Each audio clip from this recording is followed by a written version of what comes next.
नमस्कार। मैं ज्योतिष शास्त्री रमेश चौबे उपस्थित हूं आपके समक्ष एक जन्म कुंडली का अध्ययन करने के लिए या यूं कह लीजिए विश्लेषण करने के लिए। जन्म कुंडली ये अपने आप में बहुत ही अच्छी है, बहुत महत्वपूर्ण है। इसका विश्लेषण करेंगे और ग्रहों की स्थितियों को जानने की कोशिश करेंगे और कुछ सवालों का जवाब भी देंगे और साथ में उपाय भी बताऊंगा। तो लगभग 15-16 साल की बच्ची की कुंडली है। जन्म इसका 2005 का है। जन्म जैसे 28/10/2005 12:15 PM दरभंगा बिहार। पंचांग के बारे में बात कर लूं तो कृष्ण पक्ष के एकादशी के दिन पूर्वा फाल्गुन नक्षत्र में जन्म हुआ और नक्षत्र के स्वामी बनते हैं शुक्र। बहुत अच्छा है। ये मकर लगन की कुंडली, इसके लिए कारक ये जो नक्षत्र है वो कारक है, ये ग्रह जो कारक होते हैं। अच्छा है। शुक्रवार के दिन जन्म हुआ है, चांदी का पाया है, वर्ण क्षत्रिय है और गण जो है वो मानव या मनुष्य है। ये बड़ा अच्छा है। अब बिना विलंब किए हुए कुंडली की तरफ बढ़ते हैं। तो ये मकर लगन की कुंडली है। तो मकर लगन कैसा लगन है? तो मकर यानी कि मगरमच्छ। ऐसे व्यक्ति जो है वो जिंदगी में अचानक ही उछाल या यूं कहिए कि रहस्यमय तरीके से कुछ ऐसा कर जाते हैं। बड़ा रहस्यमय लगन है ये। तो अचानक एकाएक जिंदगी में कुछ ऐसा कर जाते हैं कि दुनिया को अचंभित करके रख देते हैं कि आखिर में ये कैसे हो गया। कई बार अपने वाणी के वजह से अप्रिय हो जाते हैं। वाणी में कठोरता होती है इनकी, थोड़ा सा कड़क वाणी बोलते हैं। इस कारण कहीं ना कहीं थोड़ा बहुत परेशानी इनको झेलनी पड़ती है। शनि से प्रभावित लगन है। तो जाहिर सी बात है, मैंने आपको बताया है कि शनि से प्रभावित लगन है। कुंभ और मकर लगन, इन दोनों की बात करूंगा मैं। तो ये किंग मेकर है, ये राजा बनाने वाला है। खुद राजा नहीं बनते हैं ऐसे लोग, राजा बनाते हैं। यानी कहीं किसी के साथ जुड़ करके और सलाहकार इत्यादि का काम यदि करते हैं या किसी कंपनी के साथ जुड़ के ही काम करते हैं तब भी जिंदगी में आगे जाते हैं, क्योंकि खुद राजा नहीं बन सकते हैं। अब मकर लग्न और लग्न के स्वामी बनते हैं शनि। वो कुंडली के सप्तम भाव में आके बैठे हैं, चंद्रमा की राशि में बैठे हैं और चंद्रमा से तात्कालिक मित्रता बना के बैठे हैं। ये बहुत अच्छा है। लग्न का मान 7 डिग्री है और लग्नेश शनि 16 डिग्री पे बैठे हैं। लग्न सूर्य के नक्षत्र में बैठा हुआ है और लग्नेश शुक्र जो है वो बुध के नक्षत्र में बैठे हैं, यानी कि कारक है इस कुंडली में बुध। तो लग्नेश का 16 डिग्री पे लग्नेश का जो है वो 16 डिग्री पे बैठना ये बहुत अच्छा है। और लगन का 7 डिग्री पे होना ये भी लगभग ठीक ठाक है। बहुत अच्छा तो नहीं, बहुत खराब भी नहीं, ठीक ठाक मैं कहूंगा। अब लग्नपति कुंडली के जब आके सप्तम भाव में आके बैठ जाएंगे तो करेंगे क्या? तो लग्नेश जब कुंडली के सप्तम भाव में आके बैठेंगे तो दाम्पत्य को खराब कर देंगे, क्योंकि शनि है। नहीं, ऐसा बिल्कुल नहीं है। ऐसा यदि एक नजर में आप सोचते हैं तो वो गलत है, क्योंकि लग्नेश सप्तम में आके बैठते हैं तो आपको ये देखना है कि चंद्रमा के साथ तात्कालिक मित्रता है क्या। तो चंद्रमा से तात्कालिक मित्रता बना के बैठे हैं तो एक ही बार दाम्पत्य खराब करेंगे सिर्फ शनि, ऐसा हम नहीं कर सकते हैं। बल्कि शनि सप्तम में दिग्बली होते हैं और जिस भाव में बैठे हैं उस भाव की वृद्धि करते हैं। तो दाम्पत्य में बैठेंगे तो दाम्पत्य की वृद्धि करेंगे। लेकिन इन शनि पे यदि कहीं से पाप ग्रह की दृष्टि पड़ जाए तब जाकर के दाम्पत्य को खराब करते हैं। तो शनि पे यहां पे मंगल चौथी दृष्टि डालेंगे अपनी और राहु अपनी 5वीं दृष्टि डालेंगे। ये खराब हो गया, ये स्थिति खराब हो गई, क्योंकि स्त्री की कुंडली है और शनि का सप्तम में बैठना यानी कि विवाह में विलंब कराना। शनि जहां बैठते हैं वहां की वृद्धि तो करते हैं, लेकिन कैसे? आहिस्ते आहिस्ते, मंदगामी ग्रह हैं। शनै शनै जो चले वही शनिश्चर, धीरे धीरे चलते हैं, धीरे धीरे अपना फल देते हैं। तो 2 पाप ग्रह की दृष्टि पड़ जाना ये खराब है। यानी कि दाम्पत्य में अब समस्या आने की संभावना यहां बढ़ जाती है, दाम्पत्य में मतभेद रहने की समस्या बढ़ जाती है। और स्त्री की कुंडली है तो बृहस्पति को भी देखेंगे। तो बृहस्पति कुंडली में 10वें भाव में आकर के बैठे हैं और बृहस्पति कैसे हैं? तो देखिए, बृहस्पति 6 डिग्री पे बैठे हैं, अस्त होकर बैठे हैं। विषम राशि में 6 डिग्री तक ग्रह जो होता है कैसा? बाल अवस्था में होता है, यानी बलाबल उतना नहीं है और साथ में अस्त होकर बैठे हैं, यानी दाम्पत्य जीवन में समस्या आने की पूरी पूरी संभावनाएं बनती है। एक तो विवाह लेट होगा और विवाह के बाद दाम्पत्य जीवन ठीक नहीं रहेगा। तो कुंडली मिला के विवाह करना चाहिए। जब तक कम से कम 24 गुण ना मिले तब तक विवाह के लिए आगे नहीं बढ़ना चाहिए। अब शनिदेव यहाँ पे अपनी तीसरी दृष्टि डालें कुंडली के भाग्य भाव पे तो भाग्य की निरंतर उन्नति करेंगे, भाग्य में कोई समस्या नहीं देंगे।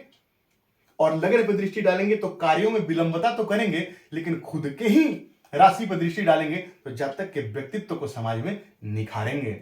अपनी दसम दृष्टि से कुंडली के चौथे भाव को देखेंगे, मंगल को देखेंगे, तो मंगल को देखेंगे, मंगल कुंडली के चौथे भाव में बैठा है, हालांकि स्वराशिगत बैठा है, भूमि वाहन मकान इत्यादि के लिए श्रेष्ठ है, लेकिन वो मंगल वक्री होकर बैठे हैं और शनि की दृष्टि से यहाँ दृष्ट होकर बैठे हैं। साथ ही सूर्य और बृहस्पति की भी सातवीं दृष्टि यहाँ पे पड़ती है। तो पारिवारिक कलह कलेश थोड़ी बहुत हो सकती है, पारिवारिक समस्या हो सकती है। क्यों ऐसा मैंने बोला कि भाग्य भाव पे दृष्टि पड़ेगी तो अच्छी, लगन पे दृष्टि पड़ी अच्छी, और यहाँ पे दसम पे दृष्टि पड़ी तो खराब, ऐसा क्यों कह दिया मैंने हमेशा आपको कहा है कि ग्रहों की दृष्टि मित्रवत पड़ती है कि शत्रुवत पड़ती है, वो आपको देखना है। तो यहाँ पे कन्या राशि मित्र राशि, और यहाँ लग्न में ये भी मित्र राशि, तो ये मैंने अच्छा बोला। और यहाँ चतुर्थ भाव पर दृष्टि का पड़ना, पारिवारिक कलह कलेश, परिवार में निरंतर कोई ना कोई परेशानी जातक को लेकर के, विवाह के बाद और विवाह से पहले भी होने की पूरी संभावना यहाँ पे बनती है, क्योंकि ये शत्रु राशि है, मेष राशि, और मंगल पर दृष्टि पड़ती है। और मंगल पर दृष्टि पड़ना भी ठीक नहीं होता है, चोट चपेट दुर्घटना इत्यादि की समस्या बनी रहती है। तो पारिवारिक दृष्टिकोण से, क्योंकि वैवाहिक दृष्टिकोण से और पारिवारिक दृष्टिकोण से कुंडली बिल्कुल ठीक नहीं है, समस्या आने की पूरी संभावना यहाँ पे बनती है। आगे बढ़ते हैं। हालांकि उसमें कुछ बचाव हो सकता है, क्योंकि बृहस्पति की दृष्टि यहाँ पे पड़ती है, लेकिन बृहस्पति खुद ही कमजोर है बाल अवस्था में, तो कितना इफेक्ट डालेंगे। आगे बढ़ते हैं कुंडली के दूसरे मुख्य ग्रह पे बात करते हैं। यहाँ पे कुंडली के पंचम भाव में शुक्र की, तो शुक्र पंचम पति होके और कुंडली के जाकर के और एकादश भाव में बैठे हैं, डिग्री वाइज 27 डिग्री पे बैठे हैं। कौन सी राशि में? तो विषम राशि में बैठे हैं, और 27 डिग्री पे विषम राशि में ग्रह मृतक अवस्था में हो जाता है, तो शुक्र वहां पे मृतक अवस्था में हो गए। और शुक्र किसके नक्षत्र में बैठे हैं? तो बुध के नक्षत्र में बैठे हैं, और बुध साथ में ही बैठे हैं यहाँ पे। ठीक है, अच्छा है। एकादश भाव में बुध और शुक्र का बैठना बढ़िया होता है। लक्ष्मी नारायण योग का निर्माण हुआ, ये बहुत बढ़िया है। सडबल में यदि आप जाके देखेंगे तो बुध सबसे कमजोर यहाँ पे बनते हैं, और शुक्र के पास भी ज्यादा बलाबल नहीं है, जबकि इस कुंडली में शुक्र के पास, शनि के पास और बुध के पास यदि अच्छा बलाबल हो तो ये बहुत श्रेष्ठ होगा या होता। तो यहाँ पे शुक्र की स्थिति बहुत अच्छी नहीं है। शुक्र अपनी सातवीं दृष्टि से अपने कुंडली अपने ही भाव को देखेंगे तो जातक को प्रेम विवाह इत्यादि की तरफ लेके जाएंगे, लेकिन जाने के पहले सतर्कता बरतनी बहुत ही आवश्यक है, क्योंकि सूर्य जब भी शुक्र की दृष्टि पंचम भाव में शुक्र बैठे या पंचम भाव पे सूर्य यदि शुक्र की दृष्टि पड़े तो जातक प्रेम प्रसंगों में पड़ जाता है, और प्रेम प्रसंग में पड़ के यदि बिना कुंडली मिलाए विवाह किया जातिका ने तो दाम्पत्य जीवन तो ऐसे ही खराब, मैंने आपको बता ही दिया है कि है, तो परेशानी होगी। इसीलिए सतर्कता की आवश्यकता यहाँ पे पड़ती है। शुक्र कमजोर है, शुक्र की दृष्टि पड़ेगी अपने भाव पे तो जातक को शिक्षा इत्यादि देंगे, जातक की शिक्षा इत्यादि ठीक होगी, इसमें घबराने की आवश्यकता नहीं है। आगे बढ़ते हैं, बात करते हैं बुध की। बुध यहाँ भाग्यपति होकर के कुंडली के कर्म भाव में जाके बैठे हैं, बढ़िया है। क्षमा कीजिए, आय भाव में जाके बैठे हैं, तो भाग्य का स्वामी यदि आय में बैठे तो जातक के भाग्य में ही आय होता है, और वापस अपनी दृष्टि कुंडली के पंचम भाव को देखते हैं, यानी कि ये भी बढ़िया है। पंचमेश को देखते हैं, कौन से भाव के स्वामी होकर के? तो भाग्येश होकर के, वो यहाँ पे षष्ठेश भी है। तो यहाँ पे जाके एकादश भाव बुध का बैठना ठीक है, जातक को ठीक ठाक फल प्रदान यहाँ पे करेंगे। आगे बढ़ते हैं, बात करते हैं कुंडली के तीसरे भाव की। तो यहाँ पे तीसरे भाव के स्वामी, और यहाँ पे कुंडली में आपके 12वें भाव के स्वामी बनते हैं बृहस्पति, वो कुंडली के दसम भाव में जाके बैठे हैं। दसम भाव में बृहस्पति कारक होते हैं, लेकिन काल पुरुष की कुंडली दसम भाव में मकर राशि आती है, तो बृहस्पति को वहां पे मैंने बहुत अच्छा फल देते हुए नहीं देखा है। थोड़ी बहुत समस्या तो देते ही देते हैं वहां बैठ करके। तो यहाँ पे बृहस्पति का बैठना, शत्रु राशि में बैठना, लेकिन शुक्र से तात्कालिक मित्रता बना के बैठना, समभावस्थ है, ठीक ठाक फल प्रदान करेंगे, घबराने की आवश्यकता नहीं है। लेकिन दाम्पत्य के लिहाज से क्योंकि वो अस्त होकर बैठे हैं तो ठीक नहीं, क्योंकि दाम्पत्य भाव भी कहीं ना कहीं पीड़ित है। आगे बढ़ते हैं, कुंडली में चौथे भाव में मंगल बैठे हैं। मंगल यहाँ पर चौथे और आय भाव के स्वामियों के कुंडली के चौथे भाव में बैठे हैं, वक्री होकर बैठे हैं, और शनि से दृष्ट होकर बैठे हैं। मैंने आपको बताया कि अपने फलों में कमी करेंगे, शनि से दृष्ट होने की वजह से कहीं ना कहीं समस्या देंगे, पारिवारिक कलह कलेश की स्थिति जातक के जीवन में बनाए रखेंगे। यहाँ पे कुंडली में सप्तम भाव की बात करते हैं, तो सप्तम भाव के स्वामी जो है यहाँ पे चंद्रमा बनते हैं। कुंडली के अष्टम भाव बैठे हैं, एक तरफ से शनि, दूसरी तरफ से केतु ने मिलकर इनको पाप कर्तरी दोष में लगा दिया है। अब वापस पुनः उस पॉइंट पे मैं आ जाऊंगा कि सप्तम भाव का पीड़ित होना, दो पापक ग्रह की दृष्टि का पड़ना, सप्तम भाव में जो है शनि का बैठना, और सप्तम पति का कुंडली के अष्टम भाव में पाप कर्तरी दोष में जाकर के बैठना दाम्पत्य को संपूर्ण रूप से बर्बाद करने के लिए काफी है। तलाक हो जाना, दाम्पत्य जीवन निरंतर कलह कलेश की स्थिति बने रहना, ये आम बात होगी। तो यहाँ पे बहुत सतर्कता से आगे बढ़ने की आवश्यकता है। किसी अच्छे ज्योतिष से इस उपायों, इनके जो दोष है इनका समन करते हुए तब आगे बढ़े तो ज्यादा अच्छा रहेगा। यहाँ पे मैंने आपको बता दिया दसम भाव और सप्तम भाव के स्वामी बनते हैं शुक्र, कुंडली के आय भाव में बैठे हैं, बहुत बढ़िया है।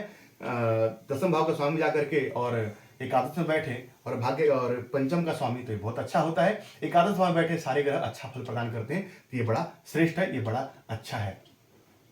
अब एक नजर थोड़ा सा नवांश कुंडली पे डालेंगे। तो इस कुंडली में शुक्र की महादशा में जन्म हुई है और शुक्र जो है नवांश कुंडली में जाकर के लग्न में बैठे हैं, जाकर के उच्च के बैठे हैं, अत्यंत श्रेष्ठ, यानी कि शुक्र की स्थिति कहीं ना कहीं अच्छी है। मतलब कि विवाह के पहले यदि कुंडली मिला के हम विवाह करें तो शुक्र नवांश कुंडली में सप्तम भाव पर दृष्टि डाल रहे हैं लग्न में उच्च होकर के, यानी कि दाम्पत्य जीवन को बचाया जा सकता है, ठीक कह सकता है, यदि उपाय करके हम विवाह करें तो ये प्लस पॉइंट है, याद रखिए।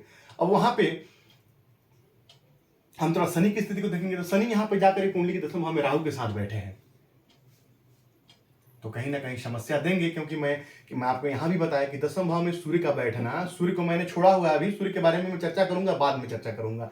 सूर्य वहां दसम भाव में, सूर्य यहाँ पे दसम भाव में राहु और शनि का बैठना जातक के कर्म में थोड़ी बहुत समस्या दे सकते हैं, थोड़ी बहुत कर्म में उतार चढ़ाव हो सकता है। लेकिन दसम भाव में सूर्य का बैठना ये अच्छा है, ये जातक को जो है क्या करेगा, तो जातक को बेशक यहाँ पे ये समझने वाली बात है, इसलिए मैंने इस विषय को छोड़ा था। इस जातिका को 12 दिसंबर 2022 से लेके 6 नवंबर 2033 तक, मैंने यहाँ पे 23 लिख दिया है, क्षमा कीजिएगा, यहाँ पे 33 तक जो है, क्योंकि 22, 23, 24, 25, 26, 27, 28, 29, 30, 31, 32, मैंने लगभग 33 तक इसको जो है वो, क्षमा कीजिए, ये तो मैंने इसके लिए लिखा था यहाँ पे 23।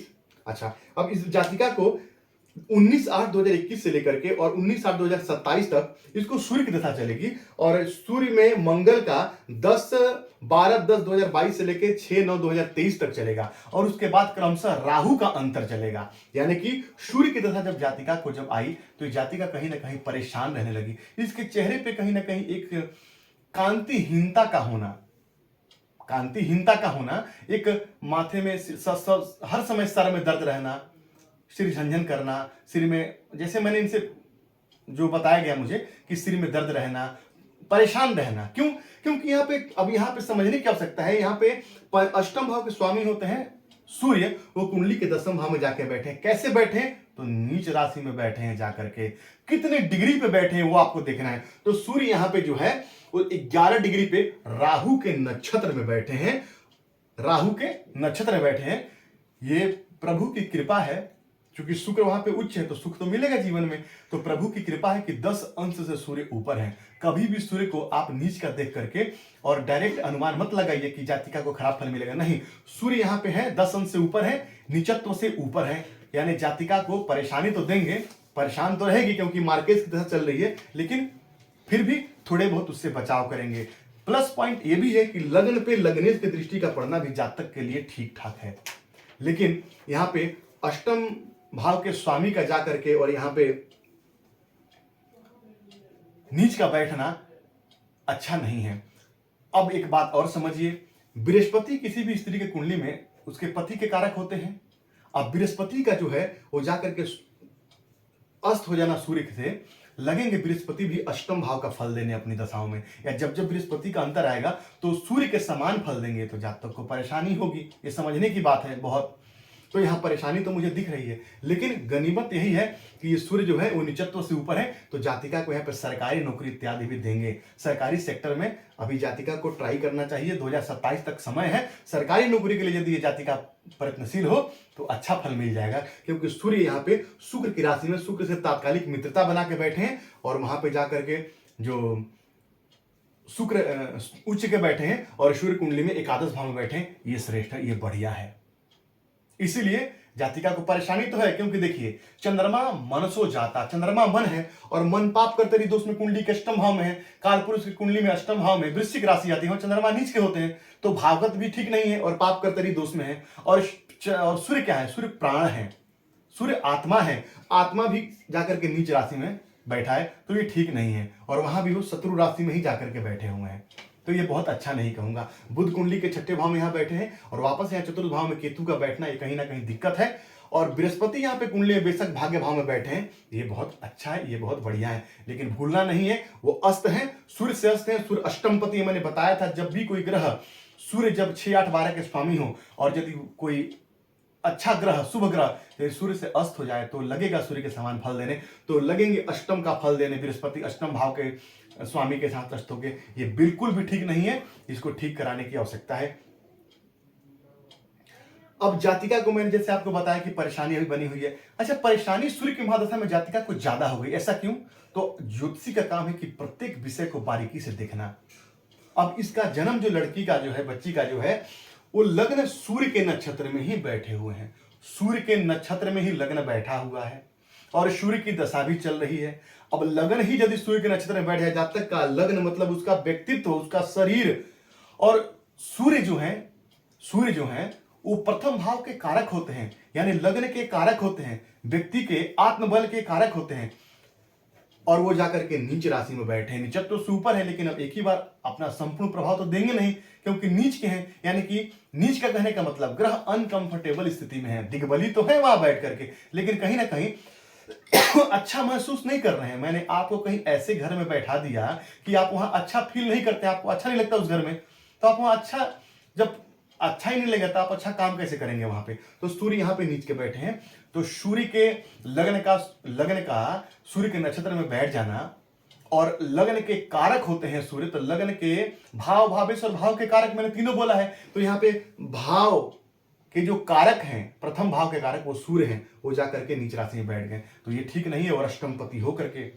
तो जातिका को स्वास्थ्य को लेकर के परेशानी अभी लगातार चलती रहेगी। अब एक बात और समझिए, सूर्य किसके कारक हैं, मुख्य किसके कारक हैं? अस्थियों के, हड्डियों के। तो जातक की हड्डियां कमजोर हो जाएगी, और एक स्त्री के कुंडली में हड्डियों का कमजोर होना ठीक नहीं होता है, क्योंकि औरतों में ऐसे विभिन्न प्रकार की समस्याएं होती है और उसमें निरंतर उसके कहीं ना कहीं उनके शरीर में कैल्शियम इत्यादि की कमी होती है, आयरन कैल्शियम की। तो यहाँ पे सूर्य का नीच हो जाना जातिका के हड्डियों की समस्या आगे दे सकता है, तो यहाँ पे सूर्य का उपाय करना चाहिए।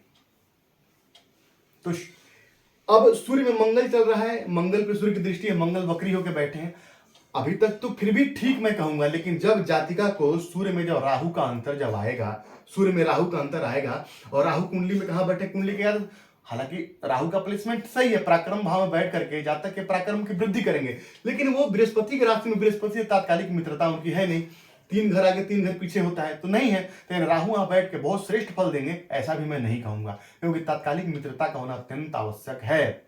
तो जब सूर्य में राहु का जब अंतर चलेगा जातिका को 6/9/2023 के बाद में, तो परेशानी ज्यादा होगी। तो परेशानी ज्यादा होगी, उसके पहले उपाय इनको करते रहना चाहिए, ताकि इनको वहां संपूर्ण रूप से लाभ प्राप्त हो सके। तो यहां बहुत ही समझने की आवश्यकता है, क्या करना चाहिए। तो शुक्र पंचमपति और बुध भाग्यपति होकर कुंडली के एकादश भाव में जाकर के लक्ष्मी नारायण योग का निर्माण करके बैठे हैं। यदि जातिका कॉमर्स इत्यादि को लेकर यदि पढ़े और बैंकिंग सेक्टर में या फाइनेंसिंग सेक्टर में यदि प्रयत्नशील है, तो वहां नौकरी मिलने की पूरी संभावना जातिका को बनती है। तो उस क्षेत्र में जातिका को जाना चाहिए, इससे लाभ होगा। तो प्रत्येक विषय को समझना नितांत आवश्यक होता है। अब एक बार हम थोड़ा सा कुंडली में षडबल और भाव बल पे चलेंगे। तो षडबल में सबसे जो मजबूत है वो मंगल है, यानी मंगल यहाँ पे सबसे मजबूत ग्रह है। दूसरे में सूर्य है। अब सूर्य का मजबूत होना इस कुंडली में ठीक नहीं है, क्योंकि 6, 8, 12 के स्वामियों का षडबल में मजबूत हो जाना ठीक नहीं है। सरकारी नौकरी तो जातिका को दिला देंगे, लेकिन उसमें भी कहीं ना कहीं परेशानी चलती रहेगी। अपने उच्च अधिकारियों के साथ में मतभेद चलता रहेगा, परेशानी, मन मुटाव, जातिका नित्य अपने कार्यस्थल पे कहीं ना कहीं प्रताड़ित होती रहेगी, परेशान होती रहेगी। वो देंगे बैठ के वहां पे वो। उसके बाद में षडबल में जो है शनि मजबूत है, शनि का मजबूत होना ठीक होगा। जातक के यही शनि तो बचा के रखें इस कुंडली में। ये तो आज जो स्थिति जिस दशा में लड़की चल रही है, ये उसको परेशानी और ज्यादा होनी थी इस बच्ची को, लेकिन शनि लग्न पे दृष्टि डालने की वजह से, स्वराशि को देखने की वजह से कहीं ना कहीं जातिका की रक्षा हो रही है।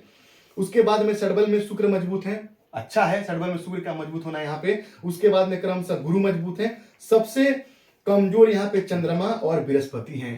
अब बृहस्पति दाम्पत्य के कारक हैं, फिर से वहीं आ जाऊंगा, और चंद्रमा सप्तम भाव के स्वामी है। ये बिल्कुल ठीक नहीं दाम्पत्य के लिहाज से। जब तक कुंडली न मिले शादी करना मूर्खता होगी। इसीलिए अच्छे किसी ज्योतिषी से कुंडली मिला के विवाह करें ताकि दाम्पत्य सुखद हो। भाव बल में सबसे मजबूत चतुर्थ भाव है, सुख भाव है। मैंने आपको बोला कि शनि की दृष्टि यहां पे पड़ती है। तो प्रश्न आपके मन में उठेगा कि जब चौथा भाव यदि षडबल में सबसे मजबूत है, नहीं ऐसा भी नहीं है। मैं आपको एक और बात बताऊं, सिर्फ षडबल देख करके और आप डिसाइड करेंगे। हालांकि मैंने बताया था कि षडबल देख के बहुत कुछ जाना जा सकता है, लेकिन ग्रह इत्यादि की दृष्टि को भी आपको देखना है। तो चौथे भाव मंगल का बैठना, जहां तक भूमि वाहन मकान इत्यादि सब करेगा, क्योंकि वहां पे मंगल स्वराशिगत बैठे हैं। लेकिन फिर भी थोड़ी बहुत परेशानी देंगे। क्यों देंगे? क्योंकि जाति का मांगलिक भी तो है, आपको भी देखना है। जाति का मांगलिक है, यानी दाम्पत्य संपूर्ण रूप से पीड़ित है। मांगलिक का होना, सप्तम भाव का पीड़ित होना, सप्तमेश का पीड़ित होना, सप्तम भाव पे पापक ग्रह का दृष्टि पड़ना, ये सारा का सारा नेगेटिव पॉइंट है। दूसरे षडबल में मजबूत कुंडली में यहाँ पे अष्टम भाव है। अष्टम भाव का ज्यादा मजबूत हो जाना भी ठीक नहीं है। एक तो सूर्य मजबूत, ऊपर से अष्टम भाव मजबूत, परेशानी नित्य निरंतर आप देख ही रहे हैं, नित्य परेशानी जातिका के शरीर पे, क्योंकि सूर्य तेज है। तो जब सूर्य कमजोर होंगे तो चेहरे पे वो तेजस्व नहीं रहेगा। जिसके सूर्य मजबूत होते हैं, आप उनको दूर से देख के पहचान लेंगे, उनके चेहरे की वो चमक बता देगी कि जातक के कुंडली में सूर्य मजबूत है। तो सूर्य का कमजोर होना भी यहाँ पे कहीं ना कहीं, और षडबल में अष्टम भाव का मजबूत होना जिंदगी में लगातार निरंतर परेशानियां लेके आते रहेगा, परेशानियां चलती रहेगी। क्यों? मैंने आपको बताया कि सरकारी नौकरी मिलने के बावजूद भी परेशान जातिका को होना पड़ेगा, परेशानी झेलना पड़ेगा। अब ऐसे ही क्रमशः सारे भाव हैं। धन भाव भी ठीक है, 3 अंक लेकर धन भाव बैठा है, धन की स्थिति ठीक रहेगी। और 4 अंक कुंडली के छठे भाव में, अब देखिए छठा भाव भी मजबूत हो गया और 8वां भाव भी मजबूत हो गया। परेशानी तो बढ़ेगी, परेशान जातिका होगी। तो कुंडली में ग्रहों की स्थिति को देखना है और आपको प्रत्येक भाव और भावेश और कारक इत्यादि का विचार करते हुए आगे बढ़ना है। अब कुंडली को कैसे ठीक करें, क्या करें कि जातिका को थोड़ा बहुत राहत मिल जाए? तो सबसे पहले, हालांकि मैं शनि का यहाँ पे रत्न पहनने को नहीं बोलूंगा, क्योंकि शनि षडबल में ठीक है, लेकिन 2 पापक ग्रह से दृष्ट भी हैं और सप्तम भाव में चंद्रमा से तात्कालिक जो है मित्रता बना के बैठे हैं। तो मैं यही कहूंगा क्या कि शनि का रत्न जातिका को पहनना चाहिए। यानी नीलम के तरफ मैं नहीं जाता हूं जल्दी, जामुनिया एमेथिस्ट जो है वो 8 कैरेट का जातिका को बना करके अपने लेफ्ट हैंड के और मिडिल फिंगर में पहनना चाहिए। साथ ही साथ जो है वो नित्र ओम प्राम प्रीम प्रौम सह शनै नमः इस मंत्र का जाप करना चाहिए। साथ ही साथ शुक्र का रत्न अभी मैं नहीं कहूंगा पहनने के लिए, विवाह के बाद जब विवाह जातिका का हो जाता है तब शुक्र का रत्न ओपल पहने, उससे भी जातिका को फायदा होगा। बुध की बात यदि करूं मैं यहाँ पे, तब बुध यहाँ त्रिकोण के स्वामी होकर के, मूल त्रिकोण राशि उनके भाग्य भाव में है और बुध यहाँ पे डिग्री वाइज 3 डिग्री पे बैठे हैं, शनि के नक्षत्र में जाके बैठे हैं। शनि कुंडली में लग्नेश और धनेश है, तो बुध का रत्न पन्ना जातिकों को पहनना चाहिए ताकि कोई गलत डिसीजन ना हो और जिंदगी में पछताना ना पड़े, क्योंकि बुध हमारी बुद्धि के कारक हैं। तो पन्ना कम से कम 6 या 7 कैरेट का पन्ना बना करके और अपने बाएं हाथ के सबसे छोटी उंगली में पहनना चाहिए। जो लोग जॉब करते हैं या जो महिलाएं जॉब करती है उनको मैं दाहिने हाथ में पहनने की सलाह देता हूं, लेकिन अभी बच्ची पढ़ती है तो चूंकि बाएं हाथ में पहने तो ज्यादा अच्छा होगा। रोज सूर्य भगवान को जल देना चाहिए। ओम घृणी सूर्याय नमः मंत्र का नित्य 108 बार जाप करना चाहिए। आदित्य हृदय स्तोत्रम का पाठ करना चाहिए और पिता का चरण स्पर्श करके आशीर्वाद देना चाहिए और माता का भी आशीर्वाद देना चाहिए। इससे सूर्य और चंद्रमा दोनों अच्छे हो जाएंगे। साथ ही साथ जब तक सूर्य की दशा चल रही है, या हमेशा के लिए ही एक मुखी रुद्राक्ष प्राण प्रतिष्ठित करा करके और अपने गले में चांदी के चैन में या लाल धागे में पहनने से भी लाभ जातिका को होगा। चंद्रमा खराब है, नित्य शिव जी पे जाकर के 1 लोटा जल अर्पित करें, नमः शिवाय मंत्र का जाप सुबह और शाम करें और भगवान भोलेनाथ की सेवा करें, इससे जातिका को लाभ होगा। पूर्णिमा के दिन चंद्रमा को कच्चे दूध का अर्घ प्रदान करें, इससे भी जातिका को लाभ होगा। तो ये सारे उपाय यदि जातिका करती है तो इससे जातिका को लाभ होगा। सूर्य को ठीक करने से बृहस्पति भी चूंकि सूर्य के समान ही फल देंगे तो भी लगभग ठीक ठाक हो जाएंगे। तो ये जितने सारे मैंने उपाय बताया, बहुत कम उपाय बताए हैं, ये करें। रत्न में सिर्फ 2 ही रत्न, एमेथिस्ट और पन्ना पहने जातिका और एक रुद्राक्ष 1 मुखी, इसी से काम हो जाएगा। इसी से काम जो है वो ठीक रहेगा, काम बढ़ते रहेगा, समस्या नहीं आएगी। तो यकीन है आज का विषय आपको समझ में आएगा कुंडली विश्लेषण का। तो आप भी यदि अपनी कुंडली का अध्ययन मुझसे कराना चाहते हैं तो मुझे व्यक्तिगत रूप से संपर्क कर सकते हैं। एक छोटा सा शुल्क है, उसको दे करके आप अपनी कुंडली का अध्ययन मुझसे करा सकते हैं। तो आपको यदि मेरी बातें अच्छी लगती है तो मेरे चैनल को लाइक और सब्सक्राइब जरूर करें, बेल आइकॉन को जरूर ऑन करें ताकि जब भी नोटिफिकेशन आए आपको वो तुरंत आपको मिल जाए। तो आपका दिन मंगलमय से मंगल कामना के साथ आज के लिए इतना ही। नमस्कार।